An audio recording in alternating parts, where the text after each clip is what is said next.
Is she coming apart a little bit? She's still got a huge amount of time. She's got 3 minutes, but this is absolutely critical. Was there a little shake of her head? There's a little shake of her head. Yeah, Taylor, you know, we saw her walk through an aid station about a lap ago, and at that point I actually wasn't worried. I thought that was a smart move. That Taylor Knibb has. She's back running. So she took about, I think that was about 30 seconds there she took just of walking along, so there's no doubt that will have dented her lead to Ashleigh Gentle. She's only got 6 kilometers to go, but that's a long way to go if you're really feeling in trouble and if you're feeling that your body's beginning to shut down on you. Well, there you go. She's just come into shot. She can see Taylor Knibb rounding that corner in front of her, and I don't think it would be premature to say that right now the smart person's money is on Ashleigh Gentle to take the win. Came off the bike, today, and she was 6 minutes, nearly She's gone. 7. She's through. She's passed nearly 7 minutes she's taken out of Taylor Knibb on this run. Unbelievable. Just looking back over the split, 6 minutes and 54 seconds behind Taylor Knibb off the bike she was earlier today, and she's taken the lead with a couple of kilometres to spare. First PTO Pro-Am here on Venice Beach in California. In just a short while, some of the world's top triathletes will race Olympic distance triathlon relay alongside some challenge athletes, foundation athletes, and some special guests too. 2, 1. And there they go, so they're bang on time. Look at the competitive nature of the swim now, Barry. Yeah. As we see Harlia Lettenberger in the pink cap right on the hip of Chris Hammer. Chris is doing the tag. So Chris and the first into T1 hands over to Heather Jackson. She was the smartest of all the swimmers. She definitely did the straightest line. She's handing over to Hayley Chura. Wow, what a great swim by Haven Shepherd. Lionel is in a great position now. Line right now, they're making the left, so here he is. He's looking up, and this is going to be... Yes, coming home to take first position for Team Sanders. Paul Felder crosses the line. Heather Fell from Great Britain over the line to take second place. Big Rudy Garcia Tolson will cross the line in third place for his team, Team Long. An all-star team right there, big smiles, and all three of them I think will remember this day for a long time. Went pretty well, but then things looked to be going badly there. That is not what you want to be seeing when you look over your shoulder. See Lucy Charles-Barkley on screen now, that she has been given that bottle. She's struggling though, you can see it's on a weird angle. It is on a weird angle, and look, she's really struggling to get it in.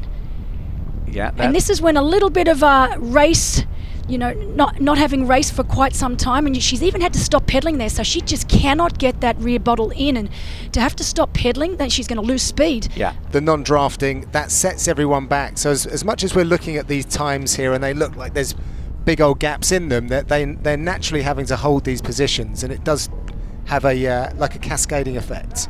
Yeah, absolutely. They do have to hold those positions within the group as well, and they have to be very careful not to drift into the draft zone. As we just see, Lucy Charles has dropped another bottle there. That is the second bottle we've seen her lose during the race today. We did get that replay a little while ago of that bottle bouncing out that rear bottle cage early on the bike. We believe that footage was from within the first couple of kilometres. And she will have an incredible victory for Europe here as Daniela Ryf claims maximal points. Ashleigh Gentle takes a win in wave number 2. Yeah, at the moment, Team US are struggling for race victory. Paula Finley is going to claim victory and maximal points. And Nicola Spirig is going to take this one in match 4. Holly Lawrence, job done for Team Europe. You're racing for yourself. Here you're racing for your team. There's a lot more at stake and on the line, and you can just see that she's very, very emotional. Team Europe are doing the job at the moment, 52.5 points. He is in full flight now, Christian Blumenfeld. And look, he's lapping up this crowd. Lionel Sanders puts his foot down. And look, he has left Sam Long in his wake. He has done it back-to-back victories here. The dominating performance by the 24-year-old as Team Europe continues to pile up the wins. Aaron's winning his matchup for Team International. Second time victory now for Europe. as the man who has not lost, I think, a PTO race. Gustav Iden will claim victory here for the European team.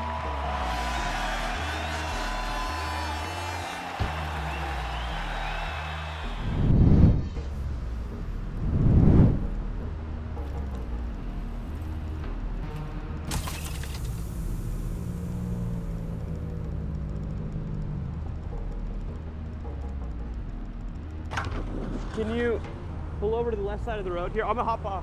Pull over to the left side of the road. Oh my God. That scared the shit out of me. Fuck. Do you have an Allen key or anything? No, I don't. That scared me. Shit. Stayed upright. I must have hit something. Shit.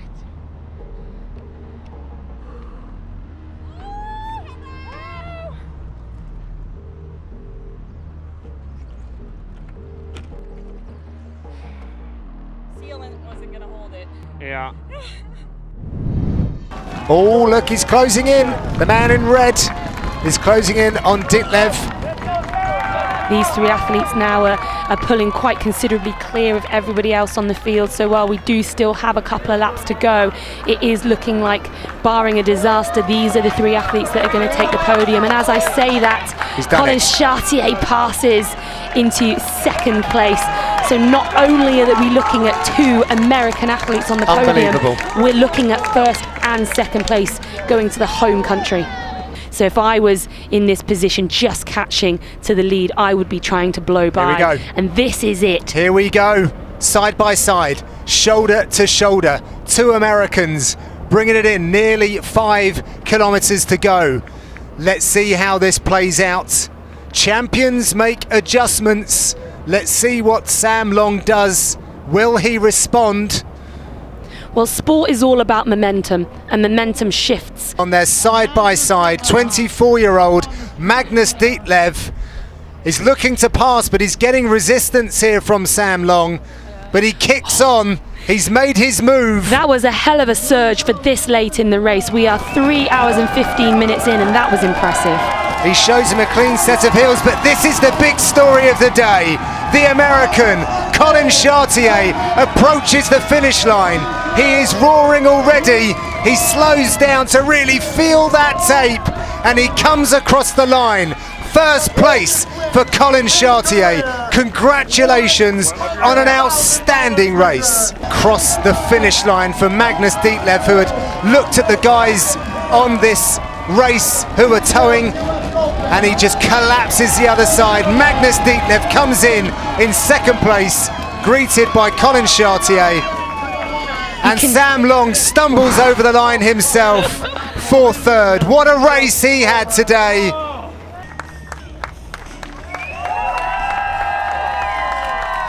To jump off the stage in a hurry.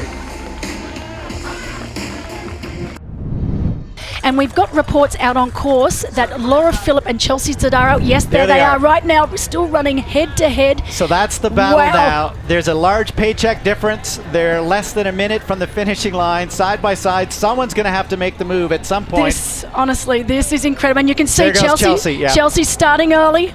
Yeah, well, she does had a brilliant track background, no question about it. The woman behind her just having set the second fastest time in the history of the world, and Laura Philipp not able to That's incredible. Look at that. Chelsea Sodaro now taking off. It'll be a quick right-hand turn into the finishing line, and this might in fact be the fastest run of the day. We'll have to wait to see the split, but look at, she's on top of her toes. What a brilliant job. The U.S. team that are going to have some brilliant athletes like Taylor Knibb and Skye Munch on the team, Jackie Herring. You got to think that this woman is going to make sure she has a spot. This is a massive paycheck, $50,000, a $20,000 difference between third and fourth. Chelsea Sodaro takes the podium. She can't quite believe it. Look at her. She's on that finish line. She's like, what just happened? Did I just get third? And on the run, I just decided to go to work. This is the first time, honestly, I have felt like myself since giving birth. It's 2022, but we still have so far to go in the way that we support women. But this initiative, it says like the PTO cares about women. It cares about female athletes. It cares about keeping us in this sport and seeing us through like all the phases of our athletic career. And we peak. Women peak in our mid to late 30s in this long stuff. And so we need the opportunities to be able to stay in the sport, and we shouldn't have to choose between being world-class athletes and being moms. We can do it both. We just need some support. Well, taking a look right there, that was Ashleigh Brownlee, the first to go down. Like, who would have anticipated this? Oh, no one. And then front of the race, we're thinking any second now Christian's going to get to the front, and instead he has to stop with what looks to be a strained quad. Hopefully nothing more serious than that, and we don't have any update on whether he's back on the course yet. And then Sam, there's 3. And that's it. Will any of those 3 be able to finish, or is their day done? It's not looking good. Christian Blumenfeld hat on backwards. It was just about 20 minutes ago that we wondered if he would be off the course and not able to finish, but he is eating into that gap. I think he just might run out of a little bit of geography. You can see there the top right side of the screen. That is Christian Blumenfeld.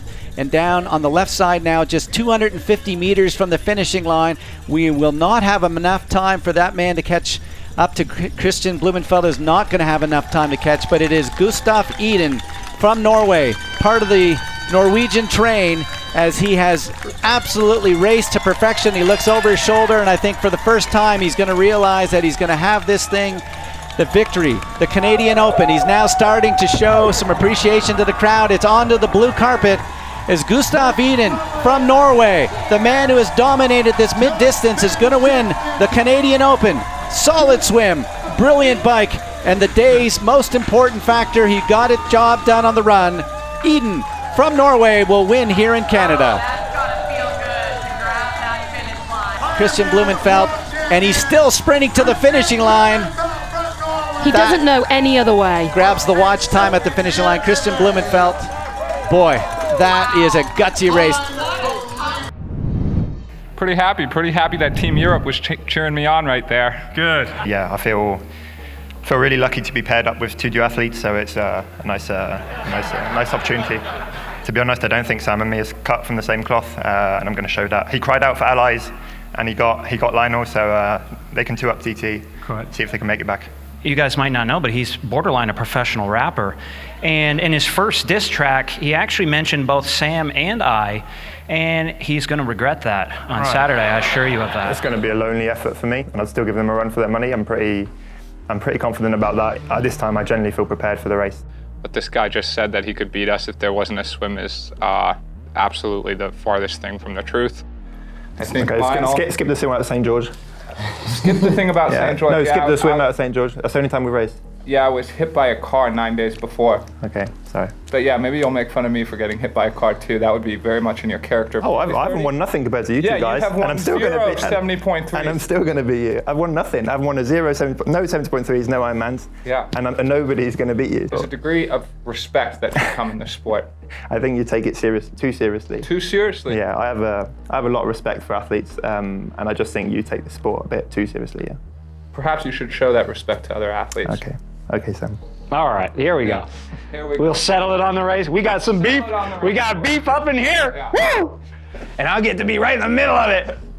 I'm scared of him. I'm not going to lie to you. I'm generally pissed off, and I'm not normally pissed off in the sport of triathlon. And I'm pretty sure this guy's going to be getting cramps and making excuses out there afterwards. And yes, he has caused a rather large ruckus this week. He's excited to prove a point after what's been said. Sam Laidlow doesn't need any wetsuit. That guy is flying on top of the water. That it's going to be a very, very large lead for Sam Laidlow out of the water. We need to start making this time back up on Sam Laidlow, and that's exactly what they're doing. Sam Long said several times, what? I hope you cramp. Lionel Sanders now, for the first time today, has moved in the lead. As we can see, poor Sam Laidlow has stopped and is struggling. You can see Sam Laidlow headlong. He looks very, very dejected right now. Is this sweet justice for Sam Long? Because, Sam Long said, I hope you cramp. Wow, I really did not expect this to happen. Lionel Sanders puts his foot down. And look, he has left Sam Long in his wake. He has done it, back-to-back victories here. Yeah, lovely to see that moment as Sam Laidlow actually makes it across the line and goes straight in for a handshake and a hug with Sam Long. To Sam Long's credit, he was right there. As you can see in the background is Lionel Sanders. So we can hopefully think that that rivalry is put to bed. She's going to pass any second here at speed as well. Let's see if there's any interaction at all as they go by. No, it looks like absolutely nothing. Complete focus from both of those athletes, and it's really important for both Ashleigh to continue doing what she's doing. The smile is on, and the new era of mid-distance racing might just be recognized today. There's that smile. As we are taking a look, and here comes Ashleigh Gentle towards the finishing line. There's no question that Ashleigh Gentle going to come to the finish. She's come to Canada, and Ashleigh Gentle from Australia will claim the first ever PTO Canadian Open. What a fantastic job. And we're about to see Ashleigh Gentle overtaking Laura Philipp there. Ashleigh Gentle takes win at the Canadian Open and takes a win in wave number 2. So as Europe open up in the first wave, it is going to be the international team with Ashleigh Gentle from Australia claiming victory, and now the clock to see what the time gap. But once again, just showcasing what athletes will do to themselves, turn themselves inside out in the name of their region. Well, there you go. She's just come into shot. She can see Taylor Knibb rounding that corner in front of her, and I don't think it would be premature to say that right now the smart person's money is on Ashleigh Gentle to take the win. She's gone. She's through. She's passed. Nearly 7 minutes she's taken out of Taylor Knibb on this run. Unbelievable. Now she's taking it all in. She's going to be 5 minutes quicker than all the others in the top 10. What a moment. Ashleigh Gentle has done it again. The emotion is going to start pouring through. She is the winner of the PTO US Open. Congratulations to Australia's Ashleigh Gentle.